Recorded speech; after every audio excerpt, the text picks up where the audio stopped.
어제 치러진 일본 참의원 선거에서 기시다 총리가 이끄는 집권 자민당이 압승을 거뒀습니다.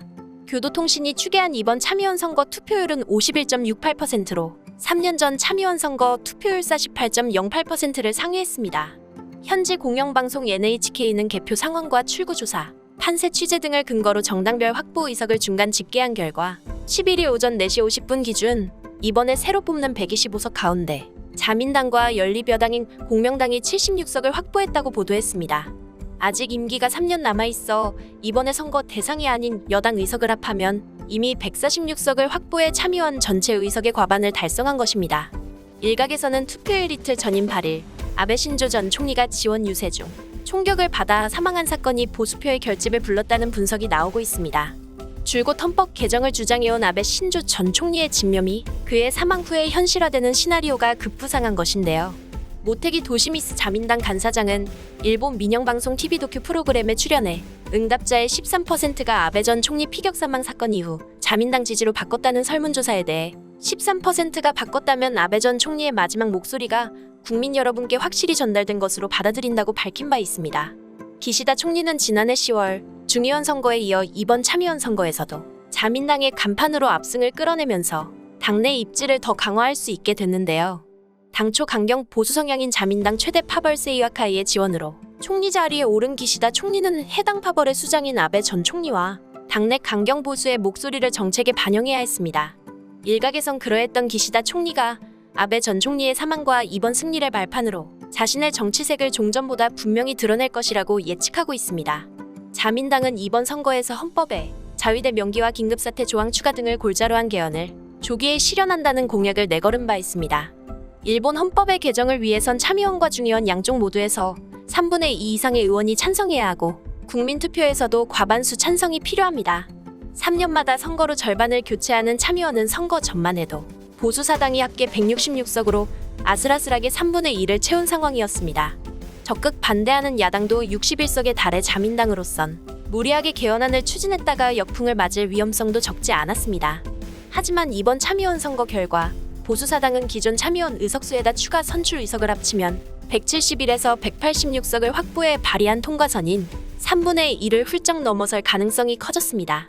이미 중의원은 작년 선거 때 개헌 세력이 전체 의석의 4분의 3을 확보해 압도적인 우위를 점유한 상황입니다. 참의원 중의원에서 모두 압도적인 개헌 지지 의석수를 채운 자민당이 연내 개정안을 발의할 가능성도 배제할 수 없는데요. 기시다 후미오 일본 총리는 10일 밤 일본 라디오 방송인 문카 방송에 출연해 최근 여야 당수 토론회에서 개헌과 관련 개헌에 대해 발의를 위한 3분의 2 결집을 위한 노력을 계속해 되도록 빨리 개헌안을 발의해 국민투표로 연결하고 싶다고 말했습니다. 이번 참의원 선거는 앞서 언급한 대로 개헌을 필생의 과업이라 말해온 아베 신조 전 총리의 죽음을 애도하는 분위기 속에서 치른 선거였습니다. 결과적으로 개헌 세력이 압승을 거둠에 따라 전후 70여 년 동안 유지되어온 평화주의의 상징인 일본 헌법 개정이 눈앞에 성큼 다가오게 됐습니다. 게다가 러시아의 우크라이나 침공으로 안보 불안감이 고조하는 상황이어서 정치권은 어떻게든 개헌 논의의 속도를 낼 가능성이 있습니다. 미중 갈등이 격화하는 가운데 중국이 대만을 무력 침공할 것이라는 관측이 대두한 것도 센카쿠 열도를 두고 중국과 대립 중인 일본의 불안감을 키우는 요소인데요. 북한의 반복된 미사일 발사와 7차 핵실험 가능성도 헌법 구조와 관련된 개헌 여론을 확산하는 요소로 작용하고 있습니다. 일본 유권자 다수는 개헌이 필요하다고 생각하고 있으며 정치권도 이를 충분히 인식하고 있는 상태입니다. 이어 참의원 선거를 앞두고 정치적으로 민감한 현안을 다루는데 소극적인 태도를 보여온 기시다 내각이 한일 역사 갈등 등의 현안을 풀기 위해 유연성을 발휘할지에 대해서도 주목되고 있습니다. 한편 일본 참의원 선거에서 집권 자민당이 압승을 거두자 중국에서는 평화헌법 개정과 우경화 가능성을 우려하는 목소리가 커지고 있는데요. 중국 관영 글로벌타임스는 11일 일본 참의원 선거 결과를 전하며 아베 신조 전 총리 피살 사건이 선거를 해도 전쟁으로 만들었다고 분석했습니다. 전날 치러진 일본 참의원 선거에서 자민당과 연립여당인 공명당이 76석을 확보한 데는 아베 전 총리의 죽음이 결정적인 역할을 했다는 분석입니다.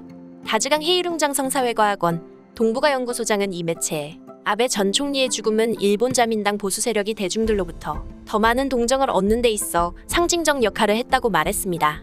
중국 전문가들 또한 자민당의 압승이 곧 평화헌법 개정 작업으로 이어질 것으로 내다봤습니다. 리아오둥 중국사회과학원 일본문제연구소 연구원은 연립 여당이 선거에서 승리함에 따라 일본은 아베의 유산을 계승한다는 기치 아래 평화헌법 개정 작업에 박차를 가할 것이라고 전망했는데요. 이어 기시다 총리는 아베 전 총리보다 미일 동맹 강화에 더욱 힘을 쓸 것이며 양국은 중국을 겨냥하는 데 있어 더 공격적으로 될 것이라고 전망했습니다. 글로벌타임스는 이와 관련해 향후 일본이 개헌에 성공하면 평화헌법의 제약에서 벗어나 해외전쟁에 참가하고 공격적인 다자기구인 북대서양조약기구에도 가입할 수 있을 것이며 군사 대국화를 추구할 것이라고 전망했습니다. 그러면서 이는 일본과 아시아 태평양 지역은 물론 전 세계에도 매우 해로운 일이 될 것이라는 전문가들의 견해를 전했습니다. 이어 앞으로 일본 사회의 보수적 태도가 더욱 강화될 것이라며 이는 주변국들과의 관계 경색으로 이어질 것이 분명하다는 우려를 덧붙였습니다. 이러한 발언들을 통해 앞으로의 일본이 보일 행보에 대한 중국의 경계심이 한층 더 강화할 것으로 보입니다. 한편 일본 네티즌들은 이 소식과 관련해 다양한 반응을 보였습니다. 헌법 개정이 이뤄지면 헌법 구조는 피할 수 없다. 헌법 제정대와 달리 국제정세가 변하면서 중러, 북한에 의해 일본의 안전은 매우 위험한 상태에 처했기 때문이다. 헌법 구조가 있어 군대는 보유할 수 없지만 자위대는 군대가 아니니 좋다는 해석이지만 나라를 지키기 위해 자위대가 필요하다는 것으로 해석을 바꿔야 한다. 사실 이미 자위대를 군대라고 생각하지 않는 나라는 전 세계에 존재하지 않을 거다. 내 나라를 지킨다는 것을 헌법으로 당당히 명시하지 못한다는 것이 주권국가로서 유감스럽고 일부 국가를 제외하고 아직도 다른 나라로부터는 의아하다는 말을 듣고 있다. 제대로 헌법 구조를 개정해 자위대를 명기했으면 좋겠다. 이번 아베 씨의 피습 사건을 계기로 종교법인이나 종교단체에 대한 규제와 규칙을 엄격히 해야 할 것이다. 게다가 아직까지 모학화는 비과세라는 소문도 돌고 있다. 종교법인 자체가 나쁘다고는 생각하지 않지만 비과세로 운영할 수 있다는 것에는 강한 위화감을 느낀다. 논의에 최선을 다한다는 것은 중요하지만 안보 상황은 절대 천천히 기다려주지 않는다. 지난 77년이나 있었으니 반드시 이번 국회에서 결론을 내리고 연내 발의해야 한다. 아베의 죽음을 헛되이 하지 않도록 해라. 솔직히 지금까지 보였던 여러 언행을 보면 기시다나 공명당이 진심으로 헌법 개정에 대한 열의가 있는 것 같지는 않다. 참의원 선거에서 승리의 고물가 대책을 마련하게 됐다는 것은 좋지만 코로나로 뿌린 세금은 어떻게 회수할 생각인지 궁금하다. 민의를 얻었다고 곧바로 대증세로 치닫게 되는 건 아닐까? 국채를 저만큼 발행하고 뿌린 돈은 누가 어떻게 지불할 거냐고 한다면 결국 국민밖에 없다. 우선은 연금의 감액에서 시작하게 될 것이다. 다음으로 의료비의 부담 증가, 주세 및 담배에 대한 세율 인상, 샐러리맨의 세율 등의 대증세가 예상된다. 3년 후의 선거에서는 중참 동시선거에서 장기 집권을 노리는 기시다 내각까지 30년째 급여 동결이 만든 이 어두운 시대는 당분간 계속될 것이다. 대책본부? 자신의 체면을 유지하기 위한 대책본부가 아니었던가? 진심이라면 소비세 철폐 정도는 말해줬으면 하는데 재무부가 너무 무서워서 입이 찢어져도 절대 말하지 않겠지만 말이다. 자민당의 압승이니 이제는 자민의 정책들을 달게 받아야 할 것이다. 고물가에 대한 것도 결국엔 에너지와 식품을 대상으로 한 것인데 국내 생산을 소홀히 하고 수입에 의존하는 상황에서 에너 약세 상황까지 무엇 하나 제대로 타개할 수 있을까? 솔직히 말하면 기대가 되질 않지만 부디 어떻게든 현재 젊은이들이 미래의 희망을 가질 수 있는 정책을 폈으면 한다. 여론은 분명 현상 유지가 이어질 것이라고 말해왔으며 일본의 쇠퇴를 이미 받아들였다. 향후 올 증세와 저출산 및 고령화로부터 생활 수준이 내려가는 것도 필연. 이런 상황을 알고 있더라도 이제는 정권과 정책에 대한 비판은 용납할 수 없을 거다. 왜냐하면 다수 국민이 자민이 집권하기를 바랬기 때문이다. 경제대책은 상황 변화에 적절히 대응할 것이다라. 보통은 계획을 세우고 움직이는 것에 가장 먼저 많은 돈을 투입해야 하는 게 맞지 않나. 일본을 더욱 아래로 끌어내릴 악몽의 3년이 시작돼 버렸다. 일본은 이제 끝입니다. 일본인이 이렇게까지 머리가 나쁜 줄은 몰랐어요. 드라마에 빠져있는 것도 적당히 해야죠. 앞으로 비참한 삶을 살게 될 사람이나 비관자, 습격 사건과 무차별 범죄가 늘어날 것이 틀림없습니다. 지금까지 관련 소식을 접한 일본 네티즌들의 반응이었습니다. 이번 참의원 선거 결과에 대한 일본인들의 우려가 상당함을 확인할 수 있었습니다. 오늘 소식은 여기까지입니다.